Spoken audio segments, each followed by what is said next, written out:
Dreamweaver, Chapter 6, Balloon Ride. Why didn't you ask me to help? Eva asked as she walked the last several paces to the top of the mountain. Ainsley had already attached the envelope to the basket with the burner raging. Oh, I wanted to give you some more time to rest, he said in between gasps.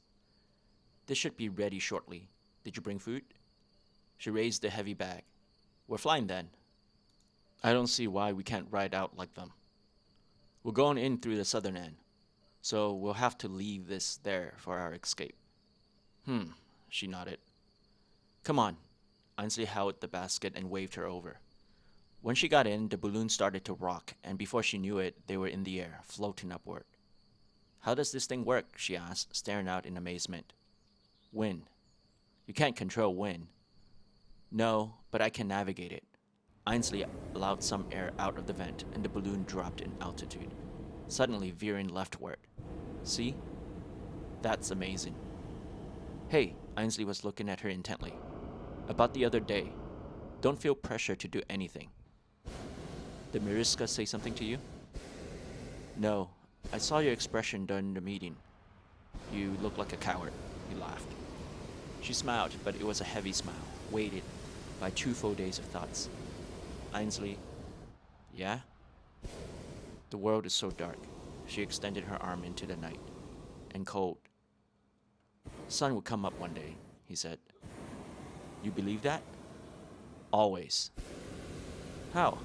Sometimes I feel like it has always been like this. Because things are the way they are, things cannot stay the same way they are. He tapped her gently on the arm and gestured into the blackness. Over there is a sea of golden yellow corns, a dark reddish-brown house and a barn, a white silo, a tacky orange granary, and leading up to it all is a smooth coffee-brown dirt road that kicks up dust when driven over. It's not just there, but everywhere.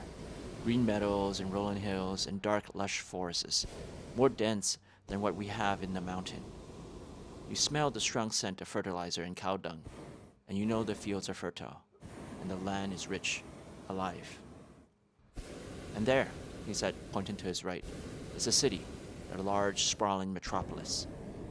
At night, its light burns like the stars of the Milky Way, swirling around its center. People constantly moving, working, playing, dancing, talking, hugging, loving. Skyscrapers and towers will be built, and each will stand proudly over the denizens, reminding them of their significance and accomplishments. He paused, reflecting and marveling. That is how it was, and that is how it will be. Eva watched Ainsley the entire time and suspected that she had misunderstood him. She had thought he was furious, driven by a mad desire to kill the faithfuls for a past wrong. Ainsley was angry, but he also saw beyond vengeance and encompassed the future in a world outside of himself. Suddenly, she didn't feel so cold anymore. You know, everything you said is so crazy, Eva commented. I know, huh? Ainsley, do you believe in fate? He looked at her for a while in silence. I believe we are not helpless. Why? Do you? She didn't reply, but quietly slumped against the wall of the basket. I think I still do, Eva finally whispered into the raw and blue flame of the burner.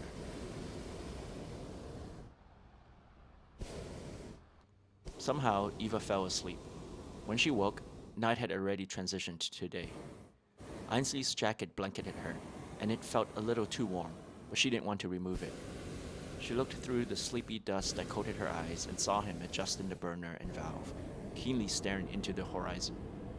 He turned his head toward her, and Eva immediately closed her eyes until they were little more than small viewing slits. She kept watch of him, relishing the simple voyeuristic pleasure. Maybe he'll pick his nose or do something embarrassing that I can make fun of later. He didn't.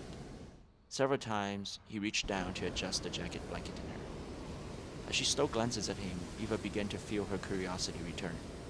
She knew that no one who had survived it so unscathed, but people's past never interested her before as she was now with his. What was his story? What made him like this? How was he like as a child? What did he miss most about the old world? How did he survive? and how he possessed the Guardian's power. Questions continued to erupt in her mind until she thought about his future. He's going to die anyway, because of me. Curiosity ceased. She felt light, empty. "You're awake," Ainsley commented. He broke off a piece of the loaf of bread and handed it to her. She shook her head. Her appetite had also vanished. "You're still worried." "I want to live, Ainsley." "You will. A long, prosperous, happy life." She felt sick and turned away. "Sometimes I think I'm cursed."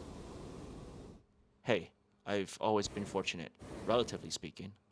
Lucky to be alive, lucky to have Missy and Mariska as friends, and you too, even though you're a bit temperamental and weird, but you're still somewhat cool.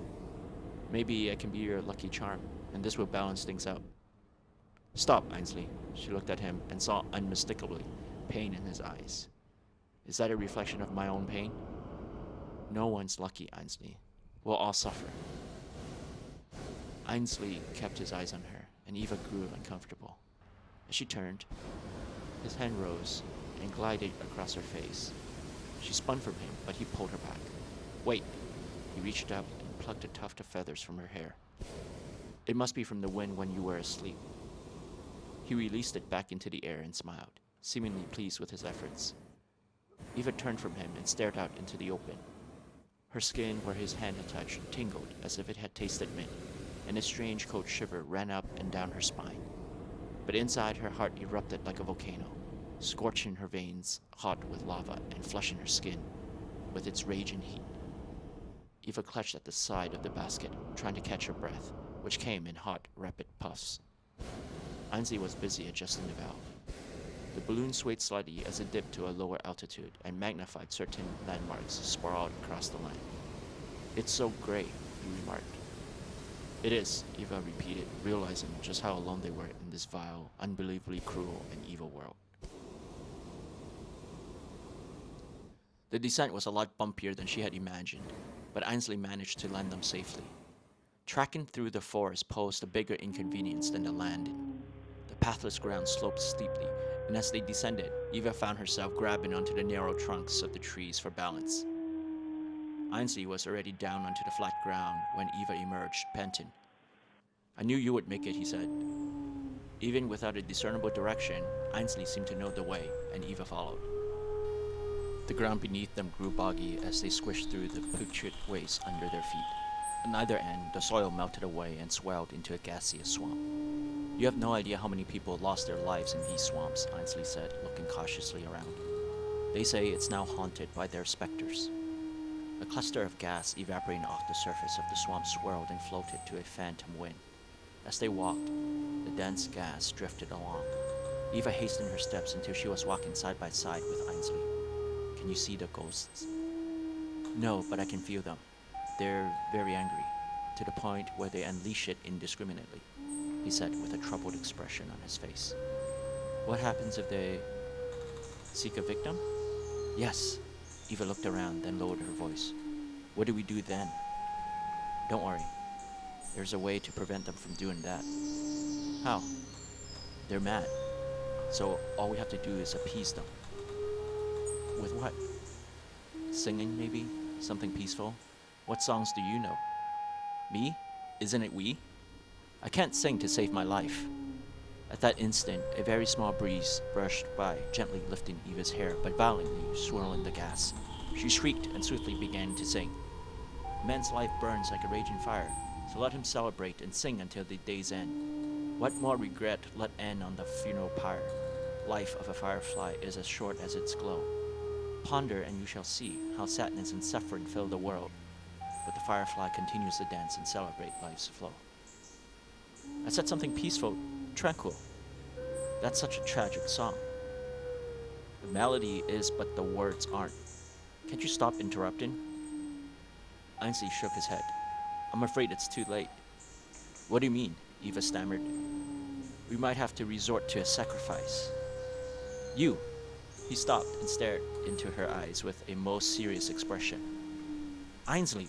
She kicked and attempted to punch him when he grabbed a hold of her wrist. "Eva, sorry," he said. You always trail behind or pounce ahead. I just wanted us to walk side by side this once to see how it feels like. He let go of her wrist, but she didn't attack him. Eva parted her mouth slightly, but no words came out. Ainsley brushed away the few bangs of her hair from her face, tucking them softly behind her ears. Well, I went a bit overboard with the singing, but when I had you, I just couldn't stop there. I'm very sorry. He apologized again and walked on ahead. Hey, Eva finally called out after him. Ainsley turned. Wait for me. She caught up with him, and they continued on, side by side. Thanks for staying and listening until the end. Let me know what you think of the story so far in the comment section below. Don't forget to like and subscribe to get alerts on new chapters. Also, if so inclined, you can buy me coffee or preferably boba on Ko-fi. Link in the description below. Thanks for tuning in and see you next week.